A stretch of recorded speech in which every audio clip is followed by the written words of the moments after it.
سلامونه او نیکی هیلې یو ځل بیا په ای لرنینګ یوټیوب چینل کې تاسو ټولو کتونکو ته ښه راغلاست ویم. د ترکیې لخوا اعلان شوي 15,000 سکالرشپونو ته د نوملیکنې دغه لارښود ویډیو تر پایه تعقیب کړئ. د ویډیو په دغه دویمه برخه کې د غوښتنلیک لیږل یا د آنلاین اپلیکیشن فارم ډکولو په طریقه باندې غږیدلی یو. په دې هیله چې ویډیو را سره تر پایه تعقیب کړئ. د آنلاین اپلیکیشن فارم ډکول. لومړی هم تاسو باید خپل هغه اسناد که مهم اسناد لرئ هغه تاسو ځان سره برابر یا هم ترتیب کړئ. په دویم قدم کې تاسو کولی شئ دغه بټن باندې کوم چې نارنجي رنګ لري کلیک کړئ. که ضرورت وي د دغه سیسټم ژبه هم له دغه طریقې څخه یا له دغه ځای څخه تاسو بدلوی شئ. دریم، ځان په پوره دقت راجسټر کړئ. د راجسټر کولو سره سم ستاسو ایمیل ته د ترکیې سکالرشپ کمیټې لخوا ایمیل راځي. ایمیل مو چک کیږي او اکاونټ مو فعال یا هم اکټیویټ کیږي. که چیرته تاسو د لومړي ځل لپاره خپل اکاونټ یا هم رجسټریشن کوئ نو طریقه یې په دې ډول ده.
هر کله مو چې خپل اکاونټ یا هم رجسټریشن پای ته ورسېده خپل اکاونټ ته مداخل یا هم لاګن شئ.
کې شخصي معلومات یا پرسنل انفارمیشن په پوره دقت سره ثبت کړئ.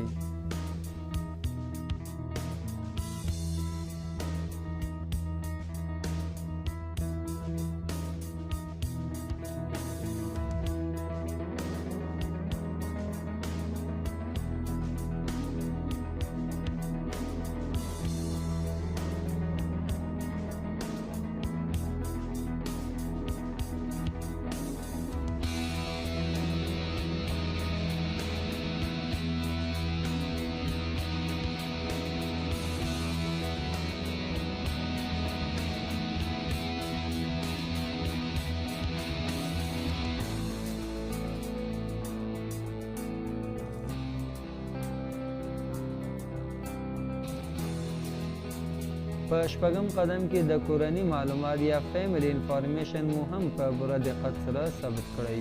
په یاد ولرئ سور رنګ نښې لرونکي برخې ضروري او ژیړ رنګ لرونکي اختیاري دي چې ډکې شي باید.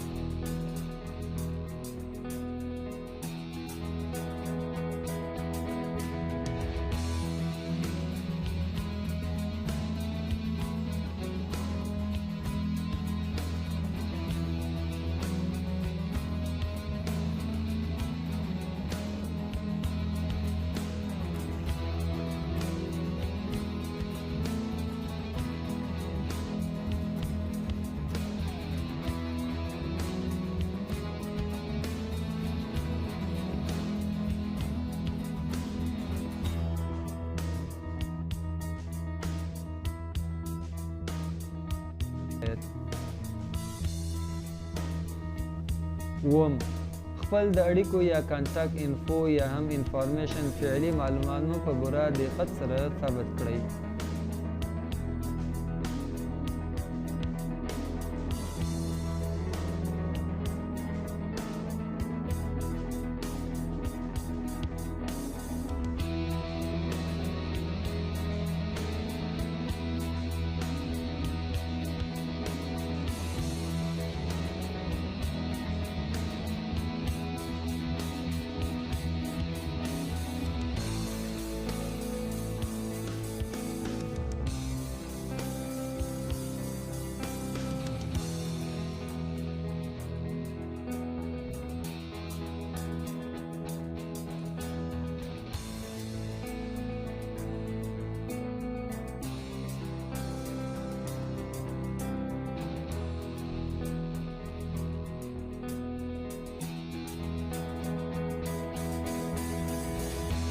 اتم خپل د تعلیمي او تحصیلي ایجوکیشن انفارمیشن برخو معلومات مو په پوره دقت سره ثبت کړئ.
نهم د ژبو یا هم لینګویج ډیټیلز معلومات مو په پوره دقت سره ثبت کړئ.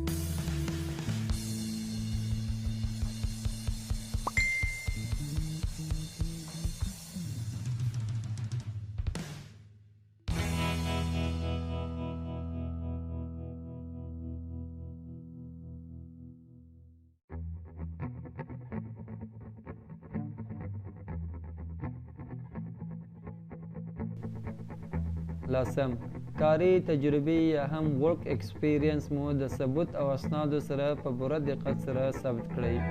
سی وی مو هم همدلته اپلوډ کیږي.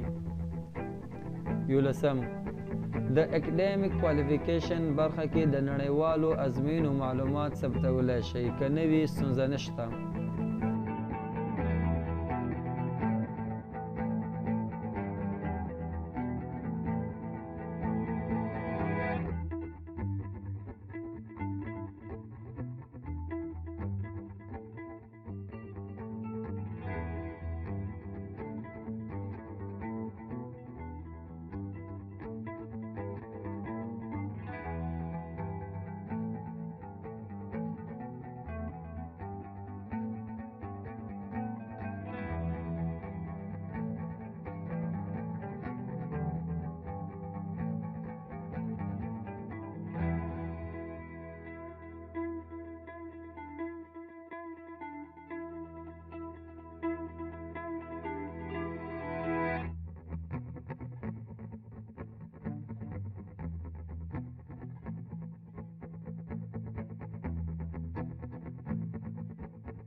په دوهمه برخه کې لاندې مهم برخې شاملې دي: د اپلیکیشن یا غوښتنلیک حالت اپلیکیشن کنډیشن، د ریکمنډیشن لیټر یا هم ریفرنس لیټر یا ریکمنډیشن لیټر، د پوهنتونونو انتخاب یا پریفرنسز، نیتلیک یا هم نیتنامه انټنټ لیټر او د ریسرچ پروپوزل اړوند پوښتنو ځوابول یا هم کوشنیر، د انټرویو د ځای انتخاب، خلاصه یا هم سمری.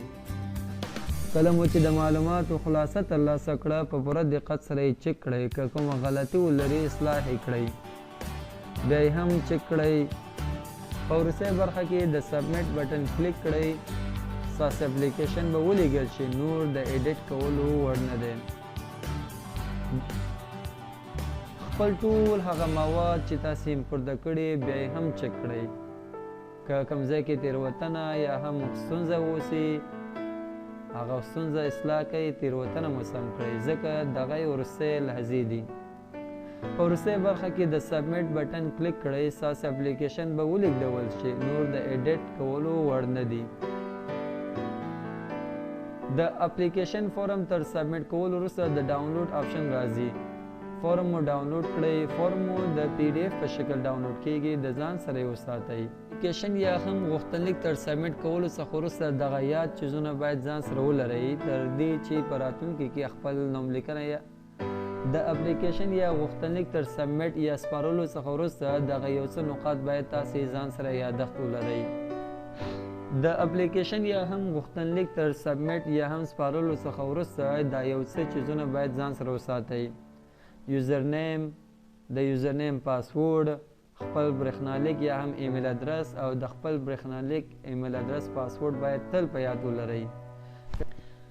که چیرې تاسې د ارزونې د کمیټې لخوا انتخاب شوئ، نو تاسې به یوازې د ایمیل له لارې انټرویو انتخاب شوي ځای ته وبلل شئ. نو د دې ټول لپاره ستاسې یوزر نیم، پاسورډ او برېښنا ایمیل لیک ستاسې لپاره ډېر مهم دی چې تاسې باید په یاد ولرئ.